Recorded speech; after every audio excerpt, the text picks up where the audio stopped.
Salut, bienvenue sur Horror King. Pense à t'abonner à la chaîne, à laisser un pouce en l'air et dis-moi dans les commentaires d'où tu regardes et quelle heure il est chez toi. Merci pour le soutien. On commence. Histoire 1. Au milieu du 19e siècle, le Québec a vu affluer des gens qui quittaient le sud pour aller s'installer au nord, vers les frontières ou vers les territoires nouvellement acquis de l'ouest. Pour beaucoup, la région d'Abitibi promettait une nouvelle vie. La liberté de fuir l'endettement, la liberté de pratiquer une foi catholique sans être jugé par les voisins du sud. D'autres étaient attirés par de nouvelles opportunités économiques, par l'idée d'aller coloniser ces terres immenses et sauvages. Mais pour un groupe de migrants, la quête du rêve canadien a basculé en cauchemar. Montagnes isolées, froid qui mord, faim qui tord l'estomac. Au printemps de 1842, un convoi d'environ 500 personnes est parti de la ville de Québec. Ils ont suivi une piste connue qui devait les conduire au territoire d'Athabasca. À l'arrière du convoi, 9 charrettes rassemblaient 32 membres des familles Riopel et Donner. Le patriarche Georges Donner avait vécu dans plusieurs paroisses du sud avant de décider d'aller vers le nord. Au début, la circulation sur les pistes et le nombre de voyageurs rendaient le trajet tolérable. Voyager l'été brûlait, fatiguait, mais c'était supportable. L'hiver, ce serait tout autre. Il fallait progresser tant que c'était possible. Quand l'hiver est arrivé, il n'a pas fait de cadeau. À la fin de septembre de 1842, une tentative de raccourci a tourné au désastre. Ils ont voulu franchir les montagnes laurentiennes avant que la neige ne tombe. Ils avaient traversé les plaines d'argile sèche au-delà du lac Saint-Jean. Mais des complications leur ont fait perdre près d'1 mois. Le manque d'eau dans ces terres dures a rendu les hommes fous. Des bêtes sont mortes. L'odeur du cuir brûlé, le goût du sang. Les tensions ont monté jusqu'à la rupture. En octobre, beaucoup de charrettes se sont séparées. Certains ont continué vers Athabasca, d'autres sont retournés vers le sud. Le groupe qui restait s'est réduit. 2 charrettes se sont embourbées. Un homme, Jean Schneider, a voulu réparer la situation. Il a manqué de patience. Il a fouetté un bœuf. Sans pitié. Jacques Riopel, l'aîné et chef d'expérience de la famille, est intervenu pour arrêter la bastonnade. Schneider a fait volte-face et a braqué son fouet sur Riopel. Ils en sont venus aux mains. Les cris ont déchiré l'air. Jacques Riopel a sorti un long couteau Bowie. Il l'a enfoncé dans la poitrine de Schneider. Riopel a plaidé la légitime défense. Le convoi a délibéré. Aux terres du Nord, la loi coloniale britannique ne s'appliquait pas au-delà de la ligne de partage. Les convois rendaient souvent leur propre justice. Certains ont demandé la pendaison. Finalement, on a décidé l'exil. Riopel serait banni. Mais si jamais il revenait, il mourrait. Ce qui avait commencé comme une aventure pleine d'espoir est devenu une lutte sauvage pour survivre. L'herbe a commencé à manquer. Les bêtes ont faibli. Pour alléger les charrettes, tout le monde a été prié de marcher. Les groupes se sont disloqués, chacun regardant son propre ventre. La méfiance a rongé les rangs. Une cruauté sans nom est arrivée. Un homme âgé, expulsé de sa charrette parce qu'on jugeait qu'il gênait, a été sommé de marcher ou de mourir. Quelques jours plus tard, assis près d'un ruisseau, ses pieds gonflés se sont fendus. Certains ont supplié de l'attendre. D'autres ont refusé. Ils ont pensé à eux-mêmes. L'homme âgé a disparu. Dans les semaines qui ont suivi, des attaques de la tribu Atikamekw ont privé le convoi d'environ 40 bêtes. C'était surprenant. Au début, L'Atikamekw avait paru hospitalière.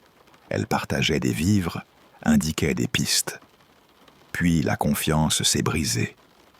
Les gens connus pour leur respect de la nature ont abattu les bêtes du convoi, comme pour ralentir, voire arrêter ces nouveaux venus.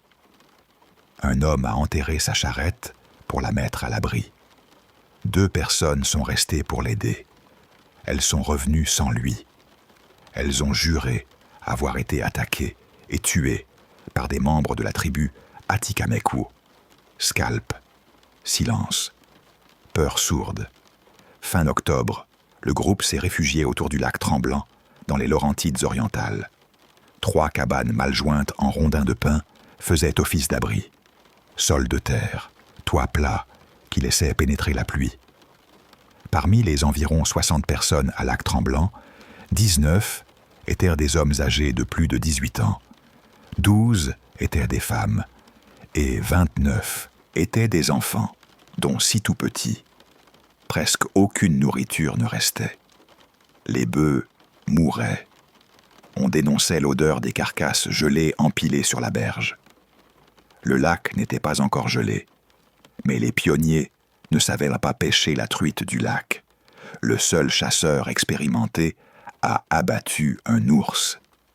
Après, plus rien.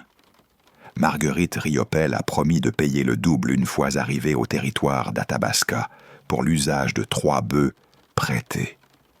On lui a facturé 25 $ pour la carcasse d'un seul bœuf mort de faim, ce qui valait normalement 2 bœufs sains. L'atmosphère était angoissante. Chacun ne pensait plus qu'à lui. Puis une tempête de neige est arrivée. Le vent grattait comme des ongles. La visibilité s'est effondrée. Pendant la tourmente, un homme, Patrick Dolan, s'est mis à délirer. Il s'est déshabillé et a couru dans les bois. On a entendu sa course, son souffle saccadé, le craquement des branches sous ses pieds. Il est revenu quelques heures plus tard. Il est mort dans la nuit. Peu après, certains ont commencé à manger la chair de Patrick. Le matin suivant, ils ont détaché muscles et organes. Ils les ont fait sécher pour la conserver. Ils ont pris des précautions. Ils ont juré que personne ne serait forcé de dévorer un parent vivant.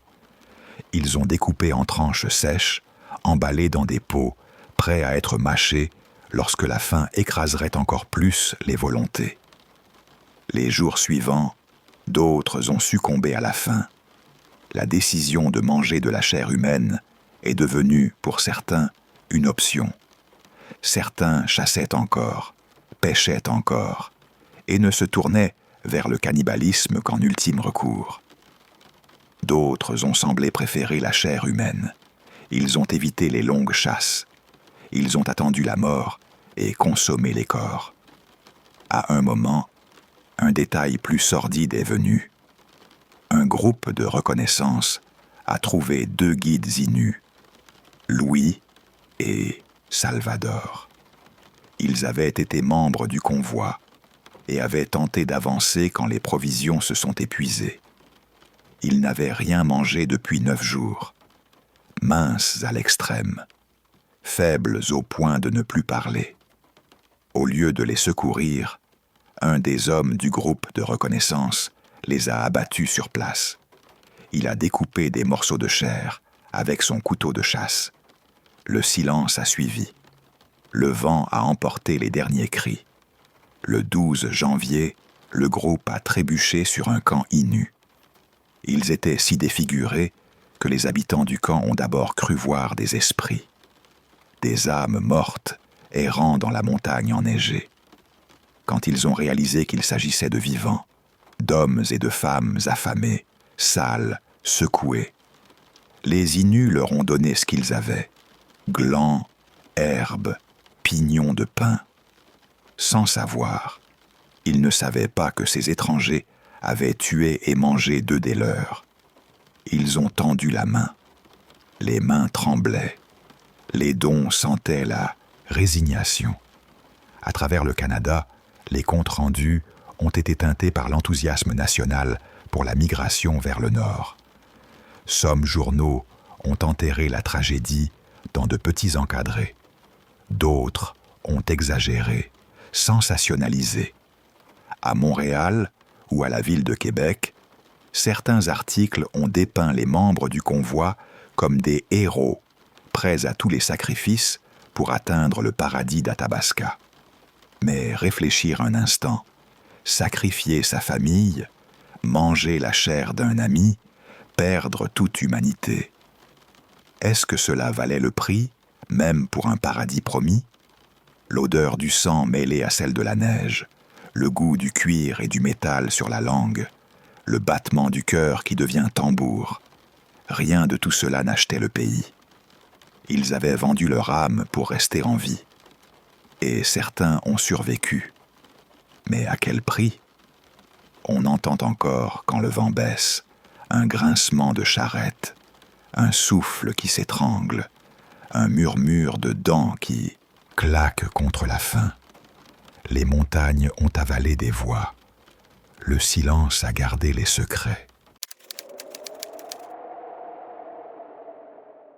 Je m'appelle Michel Moreau et j'ai grandi tout au bout du Québec, à un endroit qui s'appelle Sept-Îles. Vous n'avez peut-être jamais entendu parler de ma ville, mais je parie que la péninsule de la Gaspésie et son parc national, Forillon, vous disent de quelque chose. Ce n'est pas une histoire de monstres préhistoriques planqués au fond d'un lac. Ces trucs n'effraient ni plus personne. Non, mon histoire parle de quelque chose de bien réel, de bien possible, qui m'est arrivé quand j'avais 19 ans. Autour de Sept-Îles et de la côte nord, on enregistre certaines des températures les plus glaciales du pays. Pour autant, avec le faible taux de criminalité qu'a notre ville, on ne s'attend pas à ce qu'une sortie nocturne devienne dangereuse. Et pourtant, le danger m'est tombé dessus de la manière la plus banale qu'il soit. C'était la nuit de l'anniversaire de mon meilleur ami. Pas aussi attendu que sa 18e, loin de là, mais avoir atteint la majorité, ça restait un prétexte en or. On avait tous prévu une tournée de bars dans le centre-ville de Québec. On s'est rassemblés chez le nouvellement 19e pour les préboires, une tradition québécoise fièrement pratiquée. Économiser quelques piastres et se préparer à affronter la nuit glacée à la recherche de verres. Et d'autres distractions. Quelques heures sont passées. On était tassés dans un taxi, en train de se faire monter la sauce au champ. Ici on y va, ici on y va, ici on y va. Le chauffeur a même repris la ritournelle, avant de souhaiter un joyeux anniversaire aux copains. Quand on est sorti du cab, on l'a payé. Il nous a souhaité une bonne soirée et nous a conseillé, d'un ton sérieux, de le rappeler si besoin, plutôt que de tenter le soir-bus. La nuit allait plonger sous le point de congélation. La météo l'avait annoncé. Ça n'allait qu'empirer. La nuit a filé plus vite qu'on a eu le temps de compter. Les verres ont valsé. La musique a cogné. La fumée et l'odeur des boissons se sont mêlées au parfum de la rue. À un moment, je me suis retrouvé aux toilettes d'un club, je ne sais même pas comment, pour écrire un texto ou autre chose impliquant mon téléphone. Et la suite m'est tombée dessus sans prévenir. Je me suis réveillé assis sur une cuvette, les lumières tamisées. Je m'étais juste posé 1 minute et je m'étais endormi. Comme ça. Quand je suis sorti des toilettes, tout le staff était assis dans la salle vide, planté là comme si j'avais fait pousser une 2e tête. Ils avaient fermé des heures plus tôt et prenaient un verre en se détendant après avoir tout rangé. Je me suis excusé en bredouillant, mais leur regard s'est vite durci. Ils m'ont accusé d'avoir voulu squatter les toilettes pour piquer les pourboires. J'ai eu l'impression qu'ils couvraient leur propre négligence, qui laisse un type endormi dans les chiottes après la fermeture. Mais peu importe, ils n'ont pas aimé ma tête et ils m'ont foutu dehors avant de claquer la porte. C'est là que j'ai réalisé que mon téléphone était mort. Pas seulement presque, complètement mort. J'avais aussi dans mon portefeuille quelques pièces d'$1 et de $2, un peu d'argent, rien pour un appel d'urgence, rien pour un manteau. Je n'avais pas de vêtements chauds. Grâce à la bière et à la vodka, je ne sentais pas d'abord le froid. J'ai décidé de marcher vers la périphérie pour tenter d'attraper un taxi. J'avais déjà fait promettre au chauffeur que je le paierais à l'arrivée, en lui laissant mon téléphone éteint en gage. Ça marchait parfois. Je voyais déjà la solution. Mais en chemin, tous les taxis que j'apercevais avaient leurs lumières éteintes. J'ai essayé d'arrêter une voiture privée, et le conducteur a craché qu'il n'y avait pas de réservation, pas d'assurance, pas de taxi. Et il est parti en tissant, laissant la nuit avaler sa silhouette. C'est à ce moment-là que j'ai senti le froid me frapper. L'alcool commençait à descendre.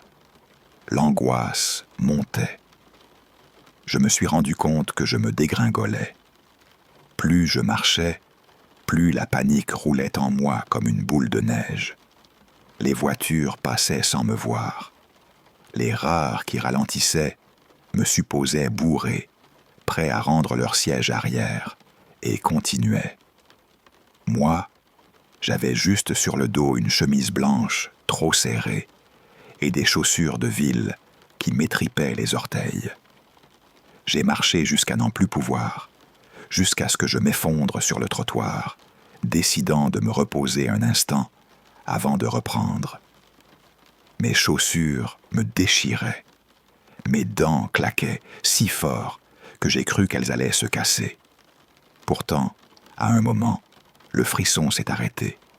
Sans prévenir, j'ai eu l'étrange sensation de commencer à me réchauffer. Je me sentais terriblement, dangereusement somnolent. Le monde s'est rapproché, comme si la nuit resserrait ses doigts autour de moi. Une voiture a ralenti et s'est arrêtée. L'homme à l'avant a baissé la vitre et m'a demandé si j'allais bien. J'ai voulu parler. Les mots sont restés coincés. Je peinais à articuler. Ce n'était pas l'ivresse qui me volait la langue. J'avais commencé à me dégriser. C'était autre chose. Le conducteur m'a tiré de là, m'a mis d'autorité côté passager et a dit quelque chose à propos de m'emmener à l'hôpital. Une fois posé sur la civière d'une salle d'urgence, entouré d'odeurs d'alcool maladie et de désinfectants, les médecins m'ont dit la vérité sèche. Si j'étais resté encore quelques heures dehors, si j'avais simplement sombré sur le trottoir, j'étais mort. Point final. Ils m'ont gardé en observation la nuit entière et une bonne partie du lendemain. On a diagnostiqué l'hypothermie. Mon corps s'était mis en mode survie. Mon cœur avait ralenti. Mes membres s'étaient engourdis et ma conscience avait commencé à s'éteindre par étapes. Ils ont dit que le moment où j'avais l'impression d'être plus chaud, de m'installer dans la torpeur, c'était un piège. La chaleur trompeuse qui arrive quand les vaisseaux sanguins se dilatent et que le corps trahit sa propre température, te pousse à t'allonger et à abandonner. C'est l'ennemi qui sourit et qui te met en pyjama pour l'enterrement. Ce qui me glace encore aujourd'hui, et pas seulement à cause du froid, c'est à quel point j'ai frôlé la mort pour une sortie banale, presque grinçante de banalité, une fête d'anniversaire. Un truc si ordinaire qu'il en devient inoffensif. Si ça avait tourné autrement, on m'aurait enterré et mes parents auraient pleuré au cimetière. On a un match de hockey prévu le week-end prochain. Je suis censé y aller, passer la rondelle, rigoler comme avant. Mais cette nuit reste accrochée à mes os, chaque fois que le mercure plonge pendant nos hivers. Sabres et vents de la province. La Sûreté du Québec est même intervenue pour un moment, pour vérifier si j'avais été abandonné là dans un guet-apens ou autre chose de louche. Rien de tout ça, juste la connerie la plus ordinaire et la malchance la plus sèche. Depuis, quand des amis comme Jean-François préparent une autre tournée de bar à Montréal ou à Québec, je vérifie 2 fois mon manteau, mon chargeur de téléphone, et je m'assure d'avoir des applications de réservation de taxi prêtes avant de mettre le nez dehors dans la neige. Cette nuit m'a appris une chose que personne ne veut entendre. Les vrais monstres ici, ce ne sont pas les bêtes au fond des lacs. Les vrais monstres, c'est le froid, le vent, la morsure de la nuit qui s'insinue silencieusement et t'emporte quand tu baisses la garde. Ils avaient traversé le pays pour un match contre l'équipe des Old Boys, une équipe de rugby anglaise basée à Vancouver, en Colombie-Britannique. Le président du club de rugby de Québec avait loué un petit avion bimoteur à hélice des forces canadiennes pour emmener l'équipe jusque dans les Rocheuses, vers la ville côtière de la Colombie-Britannique. L'appareil transportait au total 40 passagers et 5 membres d'équipage. Il était piloté par un officier expérimenté des forces canadiennes, le colonel Jean-François Tremblay, qui avait plus de 5000 heures de vol à son actif. Tremblay avait déjà traversé les Rocheuses presque 30 fois. Il était si à l'aise sur cette route que ce jour-là, il formait son copilote, qui était commandant de bord pour le vol. L'avion avait décollé de l'aéroport international Jean-Lesage le 12 octobre 1972. Tremblay s'était cru invincible. Il ne l'était pas. Ce vol allait déclencher une chaîne d'événements qui finirait par basculer dans un cauchemar presque inimaginable. Le ciel était bouché, une couverture de nuages si épaisse qu'ils avaient dû voler en conditions météorologiques aux instruments. Autrement dit, plus d'horizons, plus de repères visuels. Ils avaient volé aux instruments. Ils avaient volé à l'aveugle. L'air était dense, l'appareil vibrait, et l'odeur d'huile et de métal chauffé flottait dans la cabine. Inexplicablement, à 3h21 de l'après-midi, peu après avoir franchi le col Kicking Horse, qui faisait partie de leur plan de route, le copilote a appelé le contrôle aérien de Vancouver. Il a dit qu'il pensait atteindre Golden 1 minute plus tard. Le trajet entre le col Kicking Horse et Golden dure normalement 11 minutes. 3 minutes plus tard, le pilote a dit à Vancouver qu'il dépassait Golden et virait vers le nord. Il a demandé l'autorisation d'atterrir. Le contrôleur de Vancouver, qui ignorait que l'avion était encore au-dessus des Rocheuses, lui a autorisé la descente. Quand l'appareil a entamé sa descente, la turbulence est devenue sévère. La carlingue a été secouée comme une poupée dans une machine. Les joueurs ont d'abord plaisanté sur les secousses. On riait nerveusement.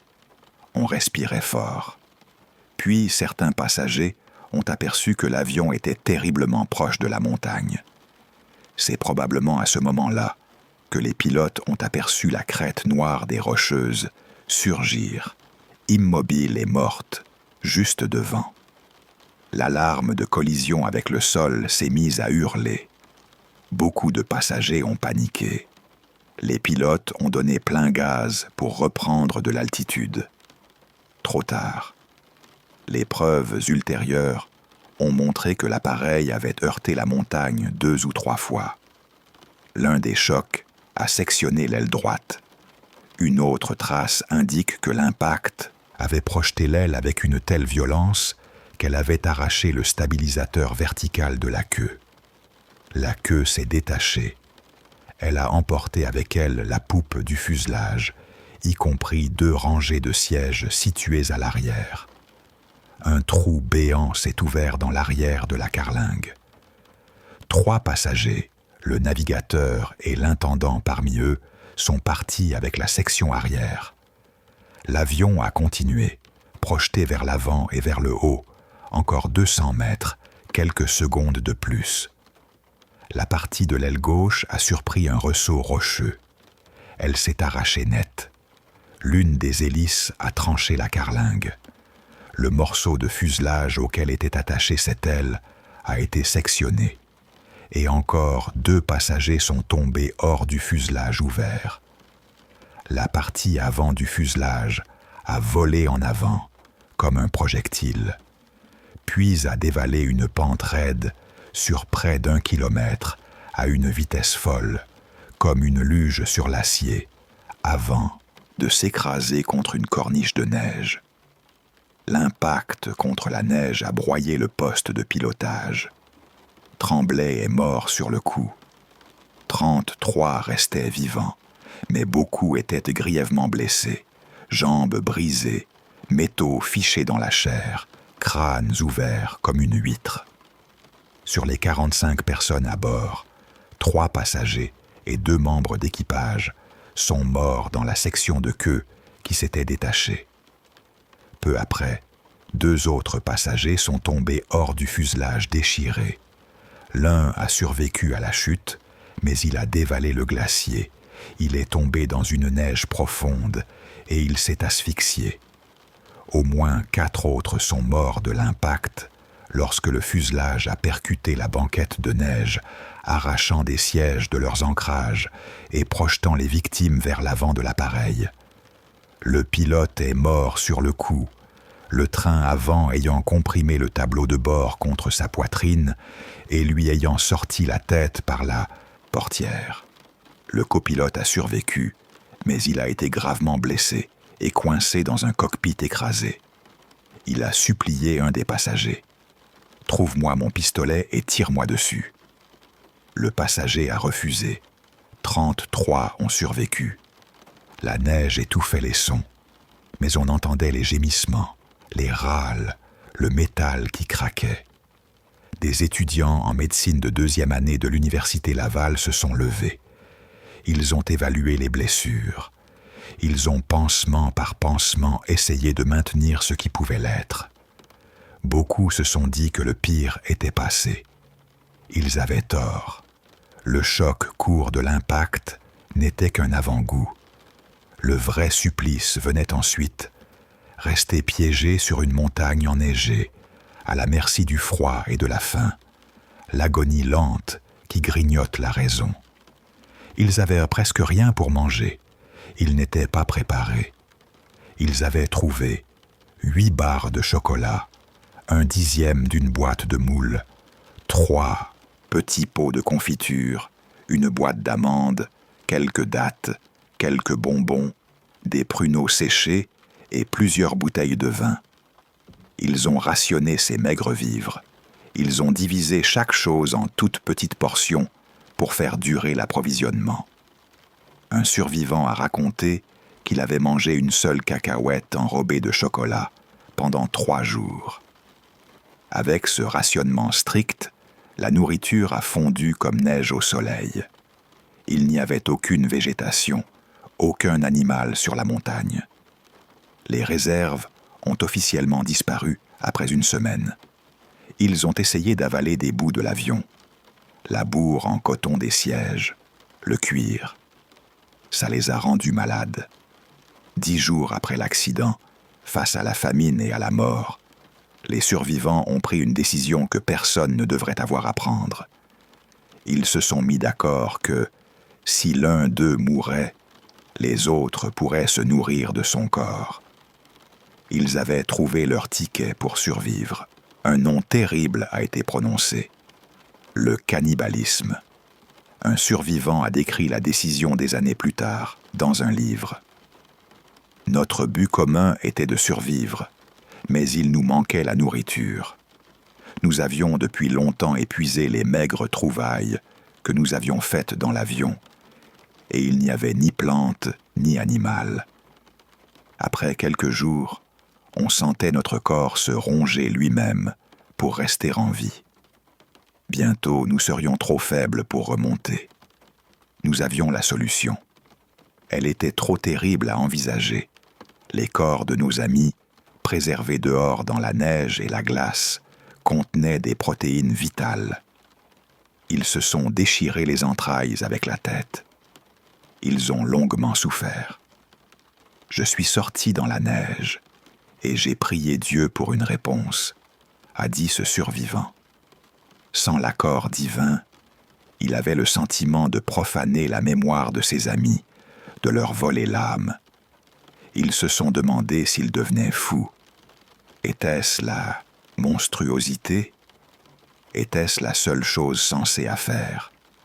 Ils ont poussé les limites de la peur. La décision de manger la chair des camarades morts n'a pas été prise à la légère. La plupart des morts étaient des camarades de classe, des amis proches, des proches.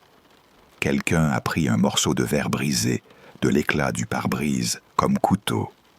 Ce premier a mis en bouche une petite lanière de chair gelée, longue comme un allumette. Puis quelques autres ont imité. Le lendemain, d'autres ont mangé la viande offerte, mais certains ont refusé ou n'ont pas pu la garder. À haute altitude, les besoins caloriques explosent. Le corps demande bien plus d'énergie pour maintenir la circulation, la respiration, la chaleur. Les apports nécessaires avaient presque doublé, et il n'avait aimé presque rien. Voilà pourquoi cet accident était devenu pire encore. Un survivant a protégé les corps de sa sœur et de sa mère. Ils n'ont jamais été mangés. D'autres ont séché la viande au soleil, ce qui la rendait à peine plus comestible. Au début, la répulsion était si forte qu'ils n'arrivaient à avaler que la peau, le muscle, la graisse. Quand la chair a manqué, ils ont entamé les organes, cœur, poumons, même cerveau. Tous les passagers étaient catholiques. Certains ont avoué plus tard qu'ils craignaient la damnation éternelle s'ils se nourrissaient de leurs compagnons. D'autres ont essayé de rationaliser l'acte. Ils l'ont comparé à l'Eucharistie, le corps et le sang du Christ sous l'apparence du pain et du vin. Ils ont cité l'Évangile selon Jean, chapitre 15, verset 13. Il n'y a pas de plus grand amour que de donner sa vie pour ses amis. Certains ont d'abord hésité, puis, réalisant que c'était la seule façon de rester en vie, ils ont changé d'avis. Une femme, très pieuse, n'a accepté d'y goûter qu'en pensant qu'il s'agissait d'une sorte de communion sacrée. Encore plus de morts sont survenus, cette fois à cause d'une avalanche qui a quasiment enseveli les survivants. L'horreur les a forcés à bouger. 2 des plus forts, Robert Gagné et Normand Paradis, se sont portés volontaires pour aller chercher de l'aide. Avant de partir, Paradis a dit à Gagné « On va peut-être marcher vers notre mort, mais je préfère aller à elle que l'attendre. Tu es mon ami. » Gagné a répondu « Solennel, on a trop vécu pour reculer. Allons mourir ensemble. » Ils ont marché pendant plusieurs jours, en plongeant lentement vers le bas de la montagne, à travers d'interminables congères. Ils cherchaient des signes de civilisation.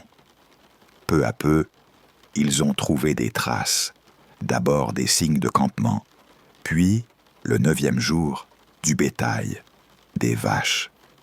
Épuisés le soir venu, ils ont voulu s'arrêter. Gagné n'arrivait plus à avancer. Alors qu'il ramassait du bois pour faire un feu, quelqu'un a aperçu, de l'autre côté d'une rivière, 3 hommes à cheval. Paradis a appelé. Le bruit du courant étouffait la voix. L'un des cavaliers a vu Paradis, qui a vite griffonné un message, l'a attaché à une pierre avec une ficelle et l'a lancé au-dessus de l'eau. Le message disait « Je viens d'un avion qui est tombé dans les montagnes. Je suis québécois. Nous avons marché depuis 10 jours. J'ai un blessé à l'avion. Il reste 14 blessés là-haut. Nous devons sortir d'ici rapidement. Nous ne savons pas comment. Nous n'avons pas de nourriture. Nous sommes faibles. Quand viendrez-vous nous chercher ? Nous ne pouvons même plus marcher. Où sommes-nous ? L'homme à cheval a fait signe qu'il avait compris.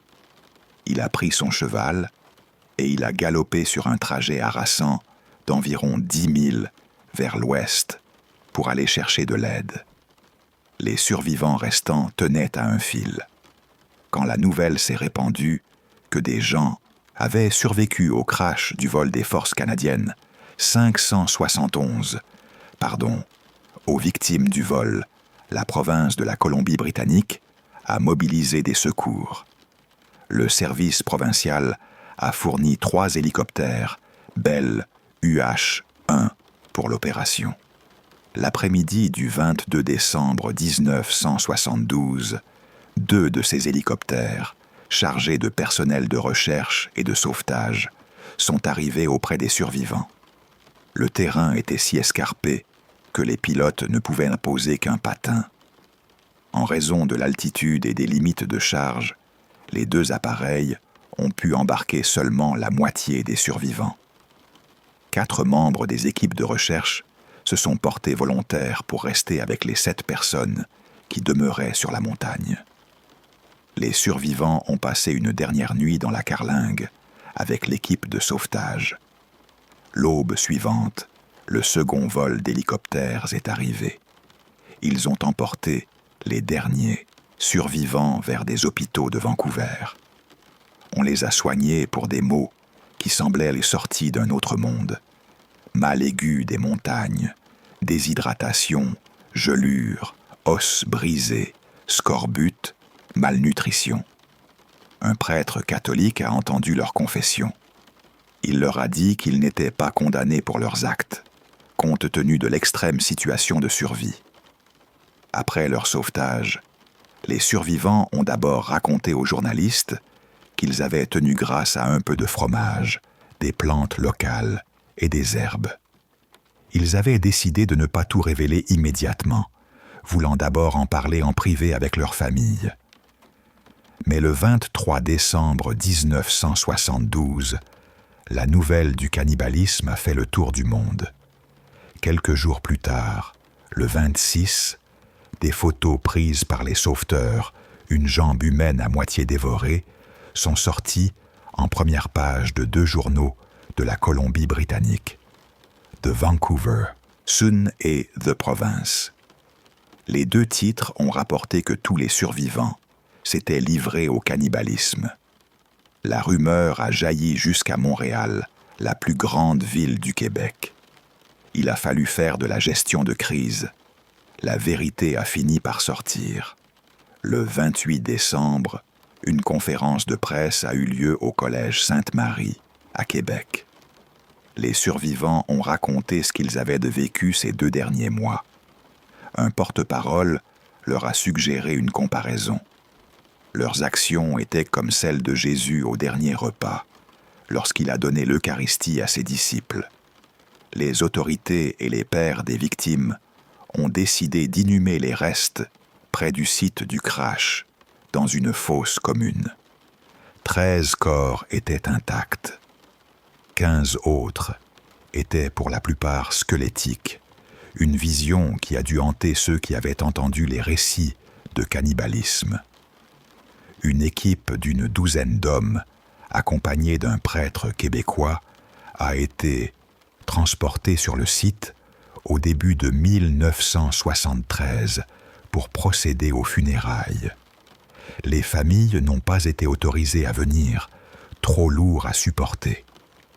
Les hommes ont creusé une fosse commune à environ un demi-mille de l'épave, dans un endroit qu'ils jugeaient protégé des avalanches.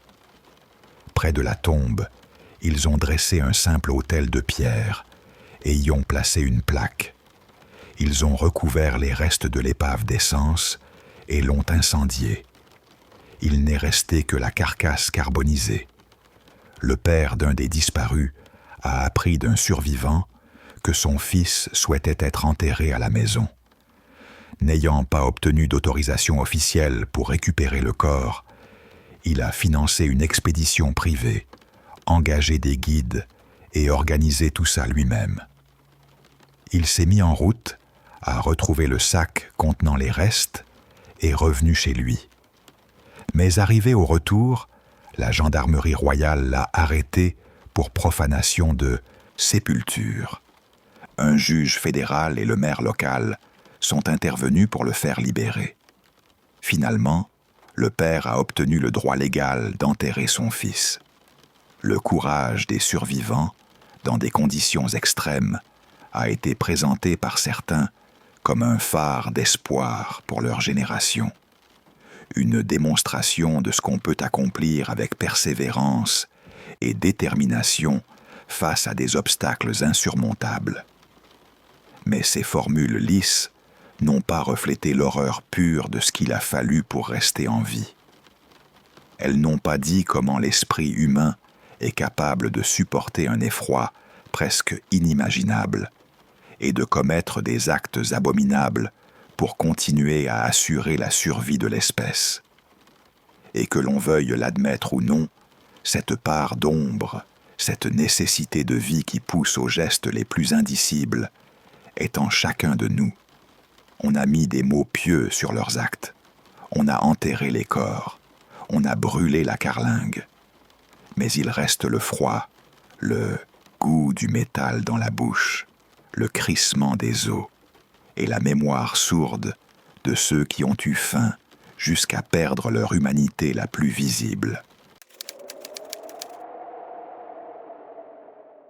Nous étions à mi-pente du couloir de la Croix, ce gigantesque entonnoir de neige sur le flanc et de la montagne de la Sainte-Croix, quand la tempête de neige nous a rattrapés presque un jour entier en avance. Là, tout de suite, on a su qu'on était dans la merde. Quelques jours plus tôt, la météo à la télé nous avait vendu autre chose. Ils avaient annoncé une fenêtre claire pendant nos vacances de l'Action de grâce, l'une des rares occasions où on pouvait enfin cocher Sainte-Croix sur notre liste d'ascension.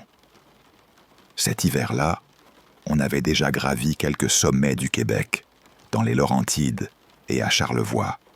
Et depuis 1 an, on lorgnait ce couloir raide, plein de neige.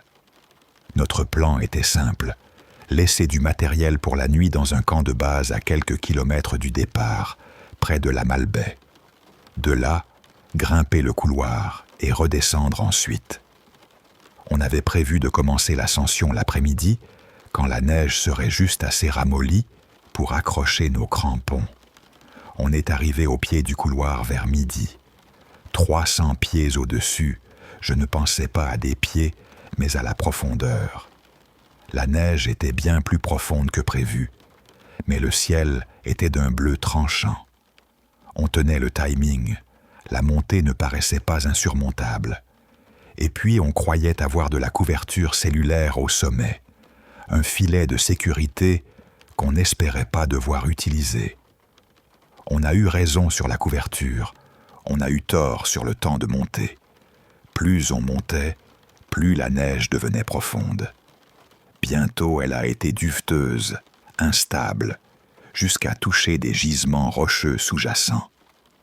On avançait au ralenti, mais si le temps tenait, on pourrait encore être au sommet avant la nuit. Quelques heures après le départ, coincés entre ces parois dures du couloir, on n'a même pas senti les nuages noirs arriver de l'ouest. La première neige s'est mise à tomber vers le milieu de l'après-midi. Vers 17h30, le blizzard frappait fort, le vent avalait nos voix. Si un moment avait été fait pour faire demi-tour, c'était celui-là.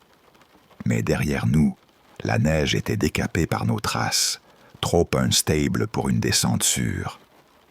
Alors, on a pris l'unique option qui restait, pousser vers le sommet et descendre ensuite par l'arête nord, beaucoup plus accessible si on y arrivait. On s'est forcé à rester calme, à avancer pendant que l'obscurité nous tombait dessus. La tempête éclatait dans les faisceaux de nos lampes frontales. La neige nous fouettait les visages. La glace crissait contre les membranes de nos vestes. J'entendais le vent comme une bête qui soufflait dans des tuyaux.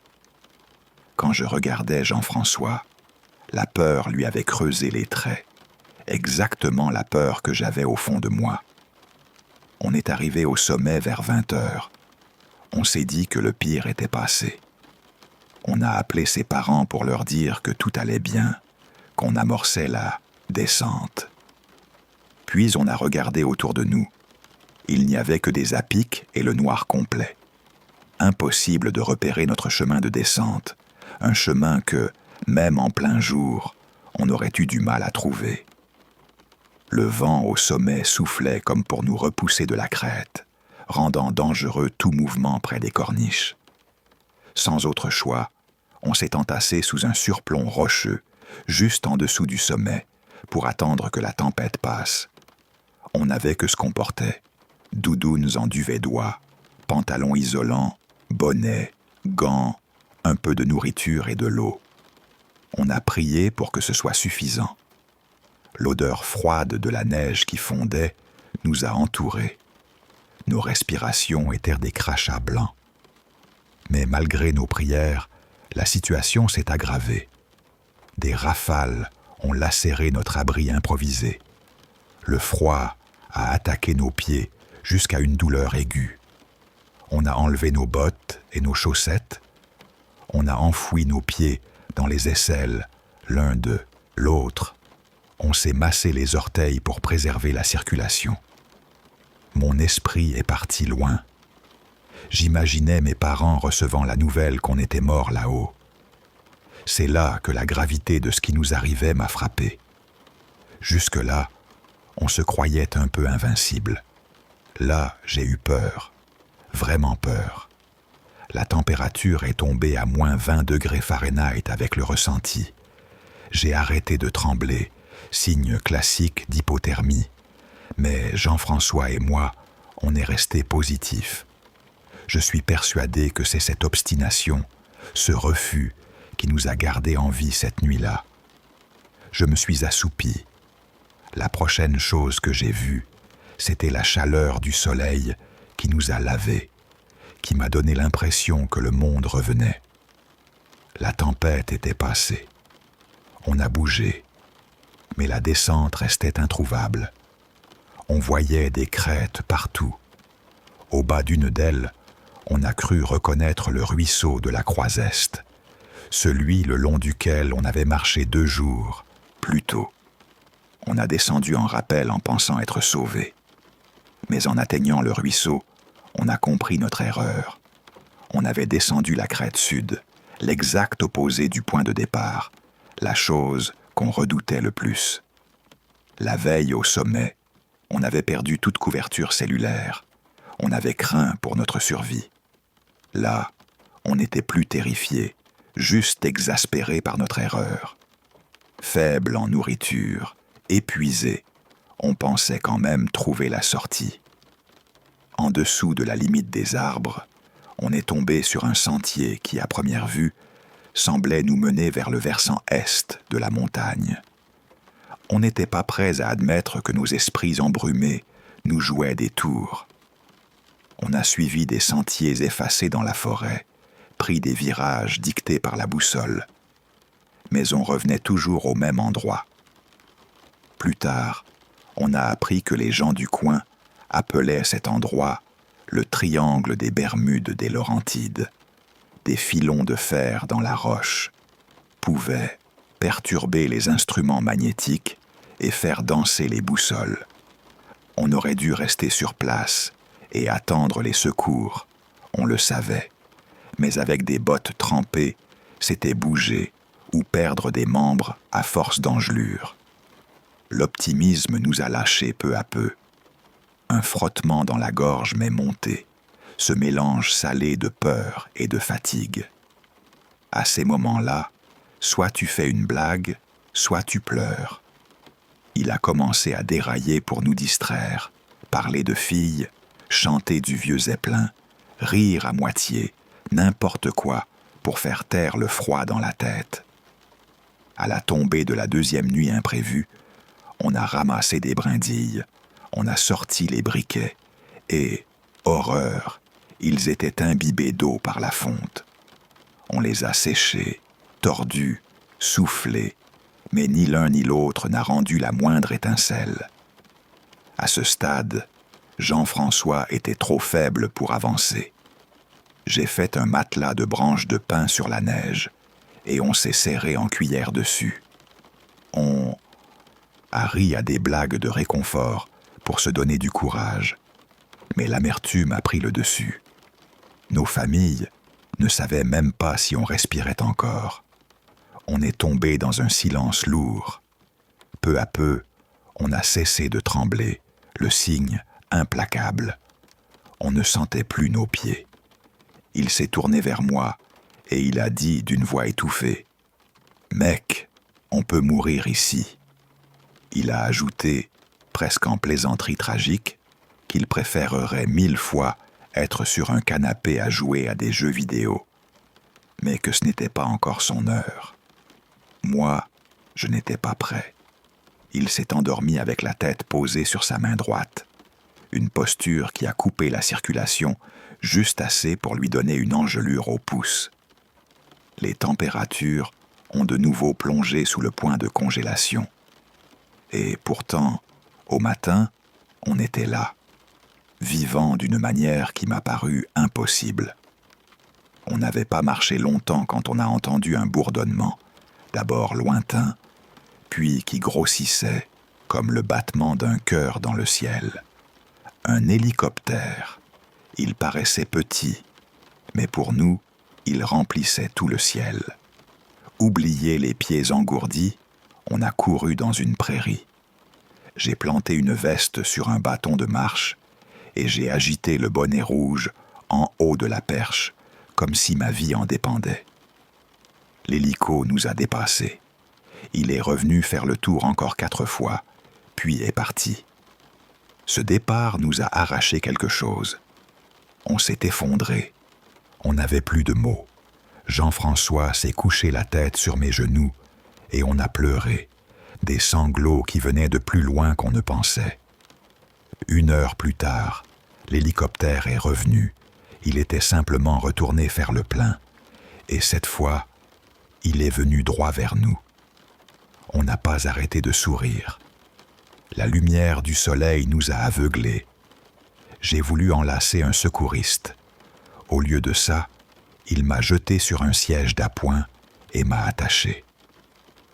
On nous a demandé de chercher des corps, a-t-il dit, sec, professionnel. Dès que l'hélico s'est envolé, l'adrénaline m'a quitté d'un coup. Mon corps m'a averti à retardement.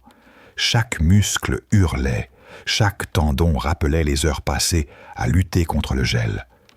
Pourtant, je n'avais jamais été aussi vivant. C'était, honnêtement, l'un des pires et des meilleurs moments de ma vie. Mon corps s'est finalement relâché en un mélange de douleur et de gratitude. Et la montagne, derrière nous, est restée blanche et muette, comme si elle gardait le secret de la nuit qu'elle nous avait donné et presque repris. Laurent Bécard est né dans une famille de militaires le 16 décembre 1946. Québécois, pathologiste originaire du Saguenay, il a étudié à l'Université Laval à Québec. Puis, au milieu des années 1980, il s'est inscrit à un cours d'alpinisme. Rapidement, il s'est lancé un défi qui fissurait déjà les rêves des plus téméraires. Gravir les 7 sommets, les plus hautes montagnes de chacun des 7 continents. Monter tous ces sommets, à l'époque, revenait à entrer dans une légende. Richard Bass l'avait accompli le 30 avril 1985. Et pour Bécard, Bass était devenu une sorte de héros intime, la preuve vivante que l'Everest n'était pas réservé aux surhumains. En mai 1996, Bécard faisait partie d'un groupe encadré par Rob Hall pour l'organisation Adventure Consultants. Il n'était que 8 clients. L'ascension jusqu'au premier camp de base s'était déroulée avec une facilité trompeuse. Le froid mordait. Mais l'excitation était épaisse comme une seconde peau. Tout semblait possible. Pourtant, Beckar avait subi quelques mois plus tôt une kératotomie radiaire, une chirurgie destinée à corriger la myopie, une technique des années 70, remplacée depuis par des lasers. Mais à l'époque, c'était le seul remède.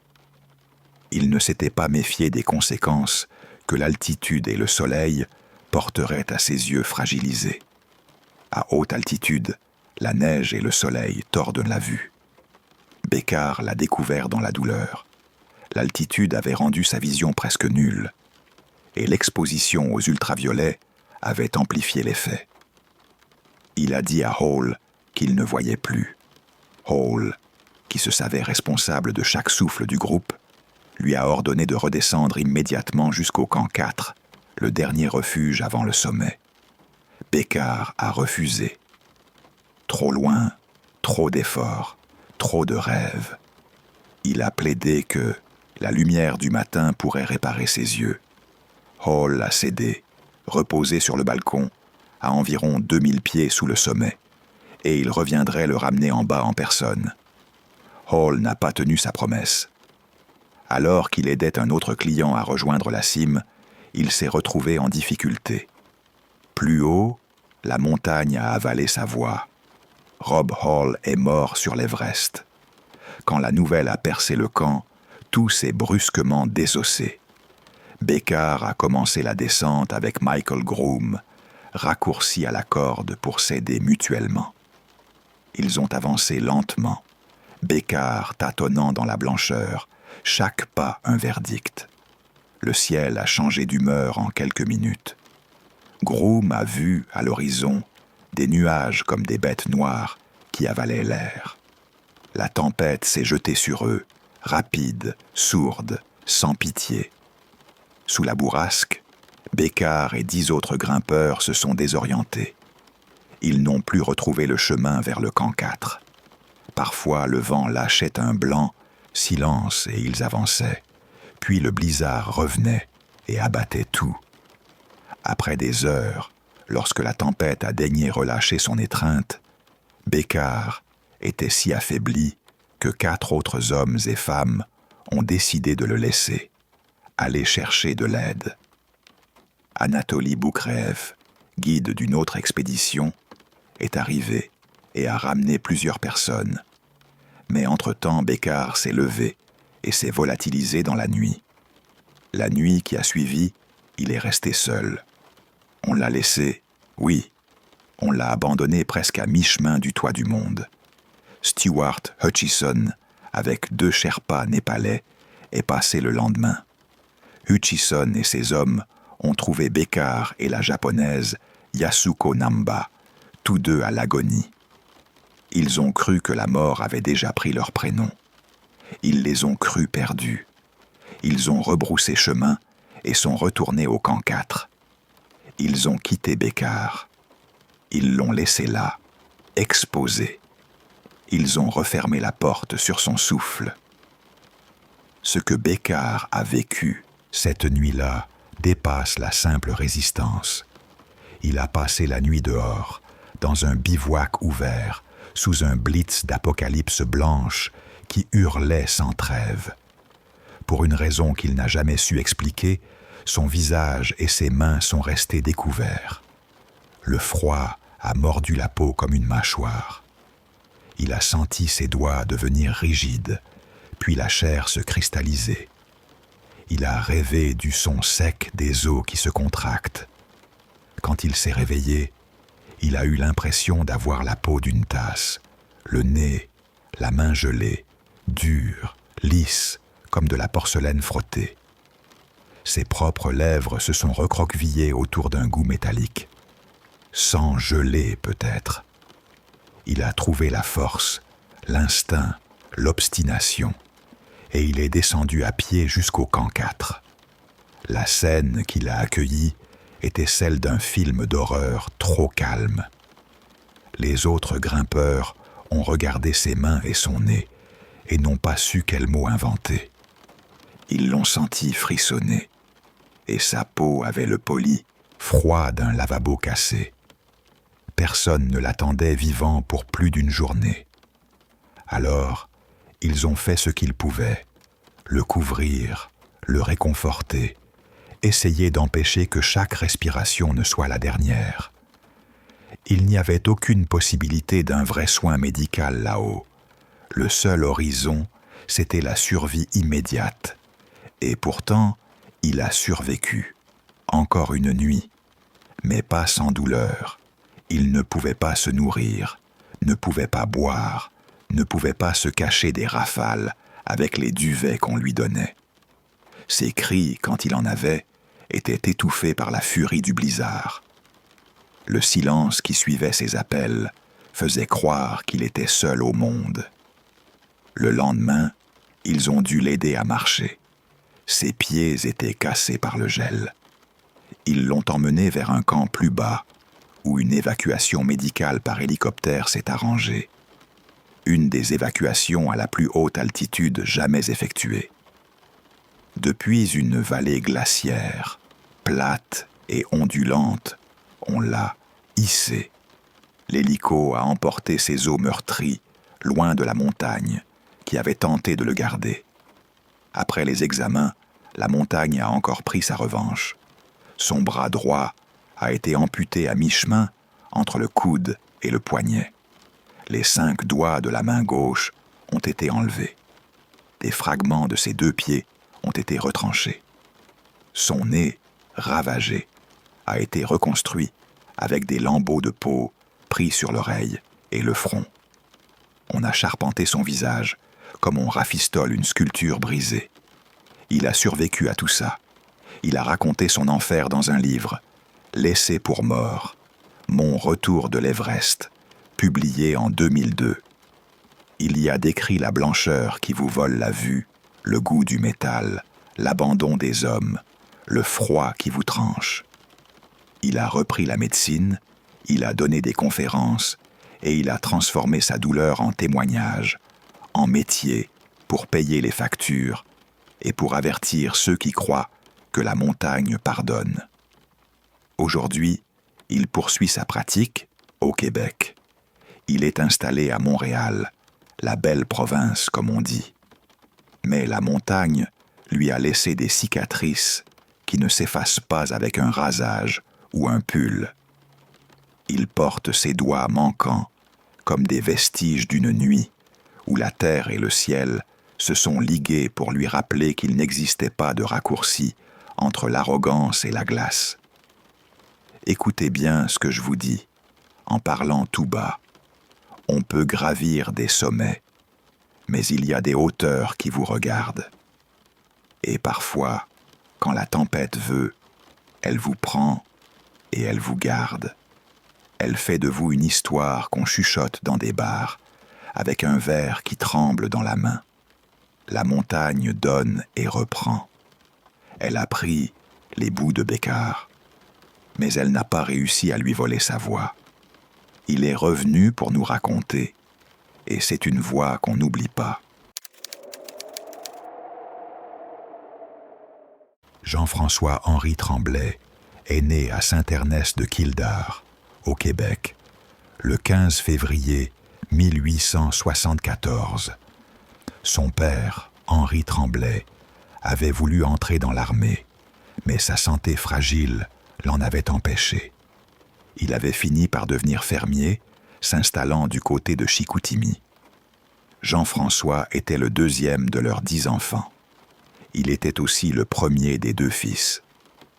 Plus tard, on a accusé ce même François, puis on l'a blanchi, du vol, en 1907, des insignes historiques au château Frontenac de Québec. L'affaire avait laissé une odeur de soupçon qui collait aux doigts de la famille. La première rencontre de Tremblay avec les régions polaires s'est faite en tant que 3e officier de l'expédition Discovery entre 1901 et 1904 vers l'Arctique canadien. On l'a renvoyé avant la fin à cause de sa santé. Mais cette éviction n'a fait qu'attiser sa soif d'exploration. Il a voulu prouver quelque chose. À ses yeux, à leurs yeux, il fallait revenir plus fort. Il a donc rejoint une équipe qui visait à grimper le mont Logan, le plus haut sommet du Canada. Pour cet exploit, on l'a anobli, décoré par le roi Édouard VII, à son retour. Le prestige lui a collé à la peau comme le sel colle au vent. L'expédition nationale arctique canadienne, qu'on a baptisée l'expédition Discovery, d'après le navire Discovery, était l'idée de Sir Clément Marchand. On y avait travaillé des années. Elle était menée par Robert Falardeau Scott, lieutenant torpilleur de la Marine royale canadienne, récemment promu commandant. Les objectifs ? Découvrir, cartographier, comprendre. Même si le navire n'était pas officiellement une unité de la Marine royale, Scott a imposé la discipline navale. Officiers, équipage, scientifiques, tous sous le régime des règles de la marine. Les ordres claquaient, comme des tissandies battant sur la coque. Tremblay a accepté. Son instinct, lui, était plus détendu, plus humain. Mais il a obéi. Le navire est parti de Montréal le 30 et 1 juillet 1901. On a atteint la côte arctique via le Labrador et l'île de Baffin, et on est arrivé en début janvier 1902. Le froid avait déjà une voix, un grincement continu, un glapissement d'acier, une haleine blanche qui piquait la gorge. Après avoir débarqué le matériel et le personnel, Tremblay a pris part, le 4 février, à un vol expérimental en ballon. L'image est restée. Un ballon qui gondole dans un ciel de glace, le tissu craquant sous la morsure du froid. L'idée de surveiller la mer gelée du haut d'un ballon. On l'a trouvée gravée dans la pierre de l'expédition, folle, nécessaire, dangereuse. Il a aussi participé à la première excursion en traîneau depuis le quartier d'hiver de l'expédition, dans Eclipse Sound. Ce voyage a ouvert une route sûre vers la grande barrière de glace. Dans la rigueur de l'hiver arctique de 1902, entre les murs gelés du navire Discovery, Tremblay a servi d'éditeur pour la gazette de l'expédition, la North Polar Times. Il y consignait les gestes, les blagues à moitié salées, les petites railleries qui tenaient l'équipage éveillé. On riait pour ne pas penser au froid qui ronge.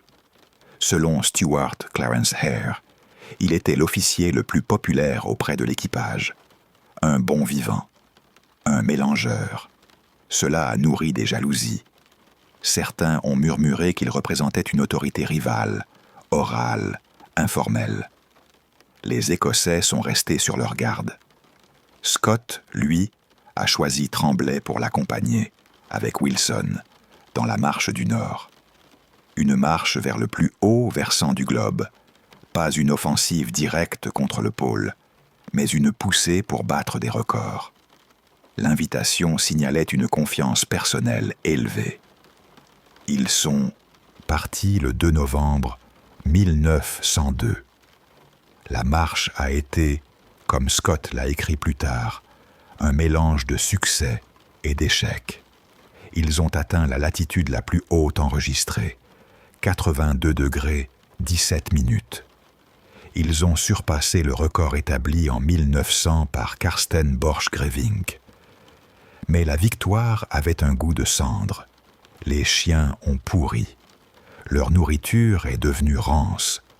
On sentait l'odeur de la viande qui tournait, une puanteur qui s'étalait sur la neige, comme une huile noire. Les chiens sont tombés malades. 22 chiens sont morts pendant la marche. Leurs corps desséchés ont été laissés là, figés, sculptés dans le silence blanc. Parfois, la nuit, Tremblay disait qu'il entendait encore leurs sabots sur la glace. Mais c'était peut-être le vent qui faisait craquer les traîneaux. Les 3 hommes ont souffert. À tour de rôle, ils ont connu la cécité des neiges, des engelures, et enfin le scorbut. Sur le chemin du retour, Tremblay a admis qu'il s'était effondré. Il ne pouvait plus porter sa part. Scott a affirmé, dans le Voyage of the Discovery, que Tremblay avait continué à tirer le traîneau. Tremblay a nié plus tard. Il était affaibli, en lambeaux. Le carnet de Wilson pour le 14 janvier disait « Tremblay n'a pas été à la hauteur, et aujourd'hui il est nettement pire. Il respire court, tousse constamment. Des symptômes plus graves, qu'on n'écrira pas ici, sont venus s'ajouter. Ils ont creusé des ombres sous sa peau. À 160 milles du navire, le 4 février 1903, le groupe a enfin rejoint le bateau. Après un examen médical dont le verdict est resté flou, Scott a décidé d'envoyer Tremblay à la maison à bord du navire de relève Morning, arrivé en janvier dans Eclipse Sound. Scott a écrit qu'il ne fallait pas risquer d'aggraver son état. Certains ont murmuré autre chose, que Scott jalousait la popularité de Tremblay, qu'il avait profité d'un prétexte sanitaire pour s'en débarrasser. Des années après la mort de Scott, de Wilson et de Tremblay, Alphonse Armitage, second de l'expédition, a prétendu qu'il y avait eu une rupture pendant la marche du Nord. Armitage a dit que Scott avait menacé le médecin. Si cet homme ne part pas malade, il repartira dans la disgrâce. Personne n'a corroboré l'histoire d'Armitage. Les preuves, comme la glace, étaient opaques. Tremblay et Scott sont restés en bons termes, du moins jusqu'à la parution du récit de Scott, Le Voyage of the Discovery. En public, ils se tenaient mutuellement avec respect. Mais dans l'intimité des feuillets et des conversations, selon le biographe Roland Huntford, l'attitude de Tremblay a muté en une rancœur couvante. Une colère lente, comme une gelure qui s'installe sous la peau. Il a nourri l'envie d'un retour triomphant. Il voulait laver l'affront. Il voulait revenir dans l'Arctique pour faire mieux que Scott. Il voulait que son nom crisse sur la neige. Il n'a jamais eu la chance. La guerre mondiale est arrivée. La Première Guerre mondiale a avalé des hommes et des projets. Tremblay a été happé par un autre conflit qui menaçait le monde entier. On a retrouvé son utilité autrement. La compétence qu'il avait pour le froid est devenue précieuse. Quand la révolution russe a menacé l'effort de guerre, on l'a mis à contribution. Il a formé des soldats canadiens. Il a donné des conférences sur le combat en hiver, sur la survie dans des températures qui mordent jusque dans l'os. Les Russes savaient déjà tout ça, mais les troupes canadiennes, non. Tremblay leur a enseigné quel équipement emporter, quelle ration garder, comment arrimer des hommes dans des températures sous zéro. On l'a envoyé conseiller sur les méthodes de maintien des troupes, sur la façon de tenir un front quand les doigts tombent, et que la peur pétrifie la voix. Pour ses services rendus en lien avec les opérations militaires dans le nord de la Russie, on l'a nommé officier de l'ordre de l'Empire britannique dans la promotion de l'anniversaire du roi en 1919. Son commandant, le général Ironseed, l'a cité dans des dépêches. Ce furent des titres, des pansements brillants sur des plaies qu'on n'osait pas regarder. Tremblay est revenu à Québec en début mars 1919, plein de plans. Il voulait développer le nord du Québec, en tirer richesse et routes. Il cherchait des capitaux, des appuis. Mais ses projets ont échoué. Le Nord est tombé sous un contrôle fédéral renforcé. Les idées se sont noyées dans des administrations froides. Finalement, il a été démobilisé de l'armée en octobre 1919, conservant son grade de major. Il est reparti avec des décorations et des déceptions, le cœur battant encore du rythme du gel. Partout où il est passé, il a laissé des traces, l'odeur du cuir mouillé, le crissement des vêtements gelés, des regards qui se détournaient. la popularité qui lui avait valu des ennemis et la maladie qui l'avait forcé à rentrer, tout cela a sculpté son dernier visage public. On parle de ses exploits comme d'une succession de pas dans la neige, parfois triomphants, parfois emportés par le vent. Mais derrière les récits, il y a toujours la chair, la soif, la rancœur et ce froid qui ne pardonne rien.